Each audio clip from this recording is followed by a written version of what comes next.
আসসালামু আলাইকুম ওয়া রাহমাতুল্লাহ। আমরা ইতিপূর্বে স্পোকেন ইংলিশের 2টি পর্ব আপলোড দিয়েছিলাম। এখন আপনাদের সামনে তৃতীয় পর্ব নিয়ে আসছি। প্রথম পর্বে আমরা আর্টিকেল দিয়ে ওয়ার্ডের কিছু ব্যবহার দেখেছিলাম। দ্বিতীয় পর্বে আমরা কিছু কিভাবে প্র্যাকটিস করতে হবে সেটা দেখাচ্ছিলাম। আজকে এ আর্টিকেলের সাথে আমরা যে ওয়ার্ডগুলোর সাথে এ এবং এন ইউজ করা হয়েছে সেই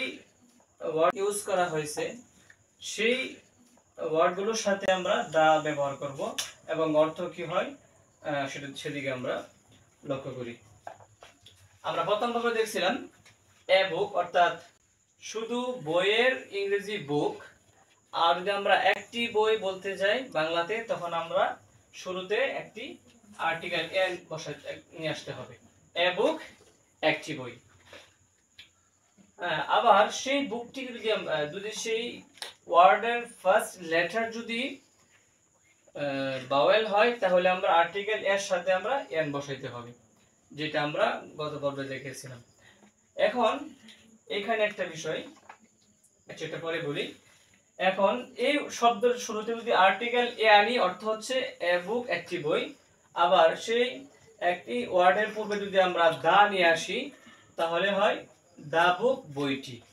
অর্থাৎ যখন কোনো ওয়ার্ড আমরা নির্দিষ্ট করে বলবো, যেমন বুক, দা বুক, অর্থাৎ বইটি।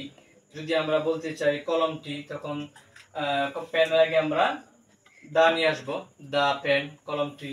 যেমন ক্যাপ, টুপিটি, তখন আমরা শুরুতে দা নিয়ে আসবো, দা ক্যাপ, টুপিটি। এটা কেন? অর্থাৎ আর্টিকেল এখানে যেরকম এর সাথে ওয়ার্ড সাথে এ আর্টিকেল যেমন ব্যবহৃত হয়, ঠিক অনুরূপ ভাবে ওয়ার্ডের সাথে দা দিয়ে অনেক ব্যবহার আছে।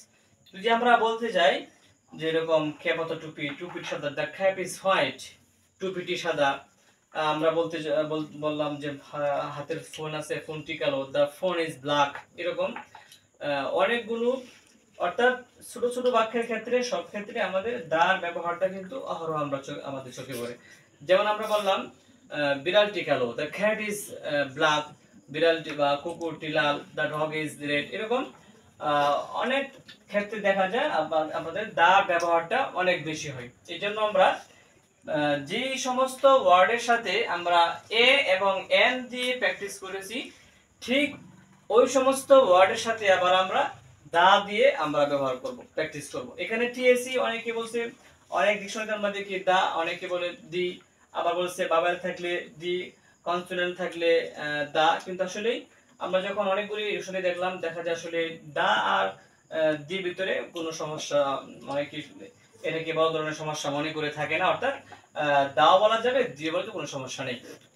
তাহলে আমরা যে সমস্ত ওয়ার্ড দিয়ে আমরা আগে অনেকগুলি প্র্যাকটিস করেছি, সেই সমস্ত ওয়ার্ড দিয়ে এবং আমাদের চারপাশে যতগুলি ওয়ার্ড আছে, যেমন আমার পাখা আছে, ফ্যান, বলবো দা ফ্যান, পাখাটি। এখানে টেবিল আছে, দা চেয়ার, দা টেবিলটি, দা চেয়ারটি। এরকম ভাবে আমাদের চারপাশে যতগুলি ওয়ার্ড আছে, সমস্ত ওয়ার্ড দিয়ে আমরা এর সাথে এ দিয়ে যেরকম আমরা অনেকগুলি শব্দ প্র্যাকটিস করেছি, ঠিক অনুরূপ ভাবে ওই সমস্ত ওয়ার্ড এবং অন্যান্য ওয়ার্ডের সাথে আমরা দা দিয়ে প্র্যাকটিস করব। তাহলে আমাদের এ আর এন এর মতো দার ব্যবহারটাও আমাদের চালু হয়ে যাবে, এবং পাশাপাশি আমাদের স্পোকেন ইংলিশের জন্য অনেকটা, মানে ইংলিশে বলতে গিয়ে অনেকটা বিষয়, ইংলিশ বলতে গিয়ে ইজি হয়ে যাবে। এখানে একটা বিষয় আমরা লক্ষ্য করি, আমরা ফার্স্টে বলেছিলাম, দ্বিতীয় পর্বে বা প্রথম পর্বে মনে হয়, যে ফার্স্ট লেটার যদি কনসোনেন্ট হয়, তাহলে আর্টিকেল শুরুতে একটি বলতে গেলে শুধু এ বসবে। যেমন এখানে আমরা লক্ষ্য করি, এই যে লেটার ওয়ার্ডটা, এই ওয়ার্ডটার ফার্স্ট লেটার কিন্তু কনসোনেন্ট। বিডব্লিউ বুক, এই বুক ওয়ার্ডের ফার্স্ট লেটারটা কনসোনেন্ট, এই জন্য আর্টিকেল শুধু এ বসছে। এখন এখানেও কিন্তু আমরা যদি বলতে যাই এন অনিয়ন, তাহলে ঠিক আছে। যেমন আমরা দেখি এর সাথে এন দিয়ে, তাহলে অনিয়ন।